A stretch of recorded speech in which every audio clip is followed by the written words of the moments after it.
Making this the Insta lift tapes immediately remove your cellulite. बर बायको, ते cellulite लपवण्यासाठी इतक्या मोठ्या मोठ्या अनकम्फर्टेबल टेपा लावलेल्या आहेत.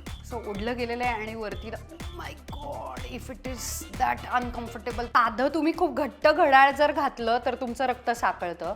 हेअरबँड जर मनगटाला राहिला तरी सुद्धा रक्त साकळतं. जर हे कम्फर्टेबल असेल काहीच हरकत नाही. कारण तुम्हाला जर असं वाटत असेल की सेल्युलाइट्स दिसतात, सेल्युलाइट्स म्हणजे माहिती आहे तुम्हाला, जेव्हा तुमचं फॅट्सचे छोटे छोटे टेक्स्चर बाहेरच्या त्वचेवरून सुद्धा दिसायला लागतात आतल्या फॅट्स, तर ते वाईट नाही आहेत. टेक्स्चर्ड स्किन, स्ट्रेच मार्क्स, तिळं, पिंपल्स, रिंकल्स, पांढरे केस, हे सगळं आपल्या आयुष्याचा जगण्याचा भाग आहे. या टेप्समुळे तुम्हाला तुमची स्किन तिथं गुदमरून जात नाहीये ना, काळी निळी पडत नाहीये ना, तुम्हाला बसता उठताच नाही आलं तर ते फॅशनी करून उपयोग काय.